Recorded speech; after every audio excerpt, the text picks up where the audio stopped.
Assalamualaikum warahmatullahi wabarakatuh. Saya Dia dari Taramadani. Saya akan membahas tentang akuntansi zakat. Baik, langsung saja kita mulai.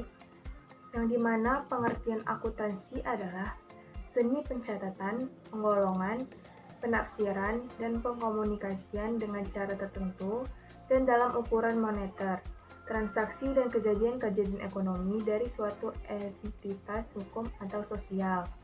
Sedangkan pengertian zakat adalah sebagian harta yang wajib dikeluarkan oleh wajib zakat atau muzaki untuk diserahkan kepada penerima zakat atau mutasik. Pembayaran zakat dilakukan apabila nisab dan haulnya terpenuhi dari harta yang memenuhi kriteria wajib pajakan. Jadi, pengertian dari akuntansi zakat adalah proses perhitungan dan pengukuran harta wajib zakat untuk menentukan jumlah zakat yang harus dibayarkan oleh muzaki dari harta yang dimiliki. Kemudian disalurkan kepada yang berhak menerima zakat atau mutasik seperti yang telah ditentukan oleh syariat Islam. Selanjutnya ada objek zakat harta. Kriteria utama harta kekayaan yang wajib dizakati atau objek zakat yang telah disepakati oleh para ulama yaitu harta itu tumbuh. Syarat pertama adalah bahwa harta itu adalah harta yang tumbuh atau bisa ditumbuhkan. Harta itu tidak mati atau tidak diam. Dalam bahasa kita sekarang, harta itu dimiliki pokoknya, namun bersama dengan itu, harta itu bisa memberikan pemasukan atau keuntungan bagi pemiliknya. Di antara contoh harta yang termasuk tumbuh adalah pertama ada harta berbentuk usaha pertanian, di mana seiring dengan berjalannya waktu, para petani akan memanen hasil dari bibit yang ditanamnya. Pertumbuhan ini akan melahirkan konsekuensi kewajiban zakat. Sedangkan bila bibit tumbuhan itu tidak ditanam, maka tidak ada pertumbuhan. Maka tidak ada kewajiban untuk zakat. Kedua, ada contohnya itu uang yang diinvestasikan dalam sebuah perdagangan, di mana perdagangan itu sendiri akan memberikan keuntungan, sementara uang yang menjadi modalnya tetap utuh. Demikian juga dengan harta yang dimiliki oleh seorang peternak, di mana awalnya dia hanya memiliki anak sapi, kemudian dipelihara sedemikian rupa hingga anak sapi itu kemudian menjadi dewasa. Anak kambing yang dipelihara kemudian tumbuh menjadi kambing dewasa, anak ayam yang dipelihara kemudian tumbuh menjadi ayam dewasa. Di sini jelas sekali ada unsur pertumbuhan. Semua fenomena pertumbuhan inilah yang diwajibkan menjadi zakat. Para ulama mengatakan bahwa uang tunai itu dianggap sebagai harta yang tumbuh, meskipun pemiliknya mendiamkannya saja atau menyimpannya di dalam lemari. Sebab uang tunai itu hanya berbentuk harta yang siap langsung diinvestasikan dan diputar sebagai modal, kapan saja dan di mana saja. Berbeda dengan harta dalam bentuk tanah atau rumah yang bukan dana dasar dan bukan dana segar. Benda-benda itu tidak bisa secara langsung dianggap tumbuh kecuali bila disewakan, wajib dibayarkan zakatnya. Yang kedua, ada harta itu dimiliki secara sempurna atau al-milku ta'am. Artinya bahwa meskipun suatu harta kekayaan sudah nisab zakat, tetapi ia merupakan titipan orang lain atau sebagainya adalah milik orang lain, maka tidaklah wajib untuk dizakati. Yang ketiga, ada harta itu memenuhi jumlah standar minimal atau disebut dengan nisab. Masing-masing kekayaan wajib zakat memiliki nisab atau kadar dari sebuah kekayaan yang wajib dikeluarkan zakatnya. Semisalnya, zakat simpanan emas yang nisabnya ada 85 gram. Nisab hewan ternak adalah 30 ekor dan seterusnya. Yang keempat, ada harta itu telah dimiliki untuk jangka waktu tertentu atau haul, di mana haul adalah tempo yang dilalui oleh suatu objek zakat untuk wajibnya dikeluarkan zakatnya. Haul zakat adalah selama 12 bulan Kamariah atau Hijriyah dan jumlahnya setelah setahun itu masih sesuai dengan nisabnya atau lebih. Kalau ternyata nisab objek zakat itu sampai haul, maka tidaklah wajib zakat. Yang kelima, ada harta itu telah melebihi kebutuhan dasar.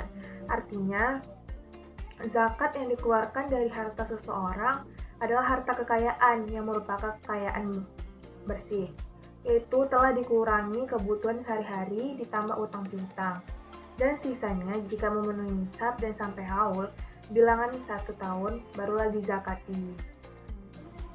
Selanjutnya ada penerima zakat. Ada 8 pihak yang berhak menerima zakat, tertera dalam surah At-Taubah ayat 60. Yang pertama ada fakir. Fakir yaitu mereka yang hampir tidak memiliki apa-apa sehingga tidak mampu memenuhi kebutuhan pokok. Yang kedua ada miskin.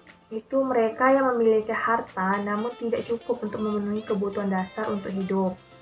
Yang ketiga ada amil, yaitu mereka yang mengumpulkan dan membagikan zakat. Yang keempat ada mu'alaf, yaitu mereka yang baru masuk Islam dan membutuhkan bantuan untuk menyesuaikan diri dengan keadaan baru. Yang kelima ada hamba saya, yaitu budak yang ingin memerdekakan dirinya. Yang keenam ada garimin atau mereka yang berhutang untuk kebutuhan yang halal dan tidak sanggup untuk memenuhinya. Yang ketujuh ada fisabilillah, yaitu mereka yang berjuang di jalan Allah, misalnya kayak dakwah, perang, dan sebagainya.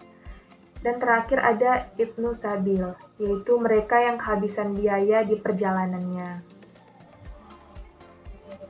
Selanjutnya ada hikmah zakat. Yang pertama, hikmah zakat itu dapat mensucikan diri dari dosa, membersihkan diri dari perasaan congkak dan tamak membayar zakat. Hikmah kedua ada membersihkan dan menyuburkan harta pembayar zakat. Hikmah ketiga sebagai ungkapan rasa syukur atas nikmat yang telah diberikan oleh Allah Subhanahu wa Ta'ala di kalangan orang yang berada, karena asal kekayaan itu adalah daripada Allah juga. Hikmah yang ketiga yaitu menambah pendapatan negara untuk proyek-proyek yang berguna bagi umat. Dan hikmah keempat ada memberantas penyakit hati atau rasa benci dan dengki orang fakir dan miskin terhadap orang kaya, dan sebagai pengikat silaturahim antara golongan kaya dengan golongan yang miskin, serta sebagai penghapus jurang yang menjadi pemisah antara golongan yang kuat dan golongan yang lemah. Hikmah selanjutnya memberikan masyarakat satu cara mengurus ekonomi dan keuangan yang diridhoi Allah Subhanahu wa Ta'ala. Hikmah selanjutnya ada melahirkan rasa tenang dan tentram dalam hati dan jiwa pembayar zakat. Dan terakhir hikmah dari zakat tuh ada memberikan peluang kepada golongan kaya untuk beramal ibadah melalui mengeluarkan zakat yang menyisihkan sebagian kecil kekayaan mereka kepada golongan yang kurang berada. Selanjutnya ada perlakuan akuntansi zakat. Yang pertama, penerimaan zakat diakui pada saat kas atau aset lainnya diterima dan diakui sebagai penambah dana zakat. Jika diterima dalam bentuk kas, diakui sebesar jumlah yang diterima, tetapi jika dalam bentuk non-kas sebesar nilai wajar aset. Selanjutnya, zakat yang diterima diakui sebagai dana amil untuk bagian amil dan dana zakat dan untuk bagian non-amil. Selanjutnya, penurunan nilai aset zakat diakui sebagai pengurang dana zakat. Jika terjadi tidak disebabkan oleh kelalaian amil, zakat yang disalurkan kepada mutasik atau penerima zakat diakui sebagai pengurang dana zakat sebesar jumlah yang diserahkan jika pemberian dilakukan dalam bentuk kas. Sekian presentasi dari saya tentang akuntansi zakat. Apabila ada salah-salah kata saya mohon maaf. Saya akhiri. Wassalamualaikum warahmatullahi wabarakatuh.